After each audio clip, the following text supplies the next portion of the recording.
Hey there folks, and welcome back to the Gunners Guild, though I guess we're not doing Gunner Guild stuff today. Today I'm going to be showcasing my Sacrifice Lich build for last Epoch version 0.8.5F. As far as I can tell, no one else is running Sacrifice Lich, but then again, there's not a huge player base for this game right now.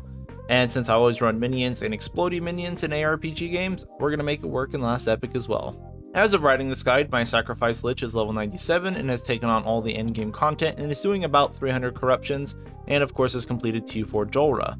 Now, while this build can definitely do everything, I don't really know how it compares to other builds as far as like cost effectiveness and how it is as far as clear speed and stuff goes, as the only other build right now I have is a Necromancer, and I have no idea what the clear speeds are like for everyone else on maps and bosses. So I can't really say I'd recommend it because this build does take a lot of time and gear to get up and running, which is why I was playing a Necromancer to begin with, is just to try and feed gear into this character. That being said, I don't have much of an issue with its clear speed. Even though it is a 2-button build, I kind of have to come to the realization that this is not Path of Exile, and it's a slower game in general, so coping with that, 2-button gameplay does feel fine. I typically don't have any issues with mapping of any sorts, as the EHP pool with the 7k bubble tends to block most things, just don't take consecutive hits. For bossing, specifically Julra, while it can be done, it is pretty frustrating beyond belief. Not only is this build not good for prolonged fights, as the mana sustained on sacrifice is awful, but Bone Prison and minions block your movement, so a lot of the times I get stuck on my own stuff and get hit by telegraphed attacks or the little laser lines. On top of that, there's just so much shit flying on the screen that it's hard to see what Julra is doing or what's going on the ground, so I miss stuff and I just get hit that way as well. If that wasn't bad enough, minions get lasered down super fast with the spiral beam, so during that attack you have to be absurdly careful of where you actually summon your skeletons, because they'll just get cut down by lasers when you summon them. So yeah, it's not the most fun for Julra, but it could be because my gear is probably not the best. I don't have any T7 modifiers and I don't really know what I should improve on at this point, but let's go ahead and talk about the gear. So as far as the gear is concerned, for the most part, I don't have the best gears. You can definitely get some improvements, but we're just looking for health and crit, intelligence, the usual stuff. So we're doing that for all these elite items. So, basically this one will roll the cooldown recovery. I took it. we use it for transplant, but that's about it. Not a big deal. For the offhand, crit, spell damage, and then I managed to seal a tier 2, or tier 3 crit multi, so that's fine. Belt, we actually are still running some minion health, even though it seems like we don't need it because we just blow up minions. But when you start getting into later corruptions and fighting T4 dungeon bosses and stuff, they do tend to kill your minions really, really fast. So it's nice to have them up for a second so you have time to, summon 2 batches of skeletons and then blow them up. And then, same thing for the gloves here. We just got some minion health, some intelligence. I am running shred armor because that's the other way we can get some extra DPS in, is by just getting shred armor. And since we have sacrifice with also the bone nova, we're actually getting 2 hits in. And so, when we have a bunch of enemies, we can get, 7, 14 hits in, so we can get a lot of armor shreds on.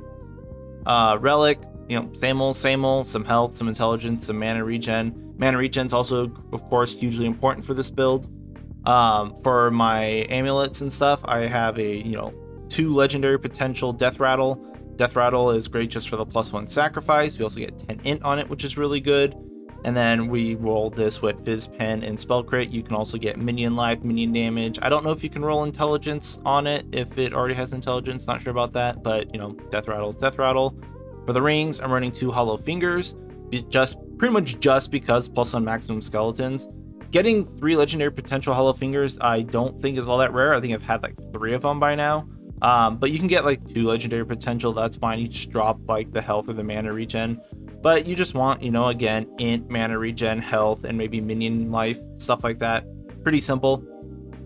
So the chest and boots, these are also kind of, iffy up in the air. I managed to get this one with both sacrifice and summon skeletons. I actually don't think you need that. I wish I had gotten the flat life instead. But we're running this chest piece as well as these boots, which basically do the same thing, and they drain your current HP per second, and then give you percentage of missing HP as ward per second. So basically, while we have a bunch of life here, we're basically always down to nothing, and we have a fat chunk of ward as our life instead. These boots also got crit strike avoidance, which I think is super huge. You do want that. I don't think I have 100% of that just yet. I'm at 90 something, but you do want crit strike avoidance. And then we also got minion life on here. You can also roll, of course, intelligence or movement speed or life, stuff like that also helps a lot. These boots are also super common from the, which is it, Blood, Frost, and Death boss over here. He drops them a lot. Happen to get a 2 legendary potential one, so yay. And that's basically all the gear. You know, the idols, we're just running like health percentages. And then the grand idols, we're going to be running armor for bone armor, as well as spell damage while at low life, because we're always at low life. And the reason why we're doing the bone armor is because with our Aura of Decay here, we're constantly getting shredded, so we have negative armor. But when we use transplant, we do actually get a decent chunk of armor. Also, if you're running the unique idol that allows you to get armor stacks, basically every time you hit a boss, I forget what it's called, that will help skyrocket your armor as well, which obviously increases your survivability. And then what this build is based on is Pack Severance here, which is basically an axe that also blows up your minions on chance. And honestly, I don't know if this is actually any good compared to just like a wand, like a really good wand, because the base stats don't help sacrifice at all. We're only getting the 55 fizz damage at sacrifice as basically our, you know, adaptive damage almost. And then we get 38% increased area with sacrifice, which is good, but it's not great. And then 48% chance to recast sacrifice on the lowest health minion is fine, but obviously that's not build defining by any means. The frailty on hit is cool, I guess, and the cast speed is fine, but honestly, this axe doesn't seem that great. I just happened to get one with another 2 legendary potential, so I threw some crit on it. And, you know, I mean, might as well, right? I also kind of wanted to get shred armor to see if I can stack a bunch of shred armor, but this is fine. I believe you can get a wand with just, you know, spell damage, spell crit, adaptive damage, adaptive spell damage, stuff like that, and it'll be better.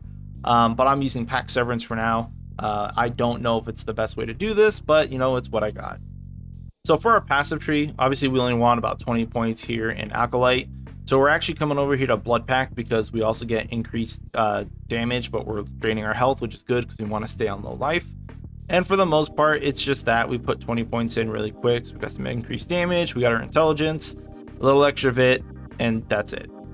We have to go 10 points in the Necromancer so we get sacrifice for the build. So I started off with hunger because none of these other passives really do anything for us. This is 25 HP, big deal.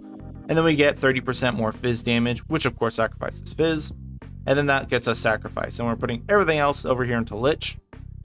So we get intelligence, mana regen, good. And then Dance of Death, which is going to give us basically 120% increased damage because we're always at low life. We're coming over here to get Hollow Lich because we actually don't want Leech because we want to keep our life low. And then this is going to convert any Leech you get into, you know, spell damage at 10 times the value. So this becomes, you know, 10% more damage. And then over here we get 50% because we have damage leeched on hit getting converted as well. On Closing Wounds, again, we're losing all our life. So this is a lot of flat damage. Great, 112%. Crippling Insight, more int, always good. 3 Plague, so obviously want that fizz penetration. And then Deathbringer, Dark Guard, and Clairvoyant Insight are just your crit stacking stuff, so we went with that. And then, you know, spell damage, and then, you know, when we have some extra points here, you're probably going to want Mind Over Body. But that's pretty much it. Like, we're just stacking damage and running low life. For the skills, Summon Skeleton, we pretty much just want all the points of Skeleton, so we grabbed it here, and then we have Removed Archer, so we just have Skeleton Warriors, so they actually run at people. We have Empty the Grave, so we can get 3 per cast, which is good. And then obviously you want, you know, gaining 15 mana per each skeleton that dies, helps you sustain much better. Memory Catcher, not 100% mandatory, but it just gives you more global spell damage every time you blow up a minion, which obviously that's what this build's based around. Unbound Necromancy for the mana efficiency, just so we can spam this more and get more out of, you know, getting 15 back per kill. And then if you get more skeleton rank up, like to 24 or something like that, you can finish off Immortal. The reason why I have this is because I have 7 total skeletons, and so when I use 6 to summon with my, you know, 2 casts of 3, then when I blow them up, there is a 20% chance that like one of them is going to come back, so that I can get back up to 7 when I, you know, drop 2 more, and then that kind of perpetuates, and so I typically always have 7. Again, not mandatory. You can take this off if you don't have your plus skeletons in like your chest or whatever. Fine. I mean, you don't need it. You can take it off, get rid of Immortal, you'll be fine. Now, I'm going to be running Aura of Decay. I don't know if this is like min-maxy stuff. The reason why I'm running Aura of Decay is because we turn the aura into a slow, an armor shred, and a bleed, and then we pump up the frequency so that we're constantly applying bleed and shred. Shred's obviously just more damage, bleed is bleed. We're getting an area here. The reason why we're getting bleed is because we want over here on sacrifice for punishment 45% more multiplicative damage, so when we have bosses and stuff in our little ring, we do a lot more damage. Since we're in the sacrifice tree, let's talk about that. I have Bone Nova just because it's an additional hit that we get out of this, which is great for the armor shreds. So we're just stacking armor shreds with 2 hits per cast essentially. We're running all the extra damage from here for having more minions, for just here, more here, and then yeah, just all the multiplicative damage we can here.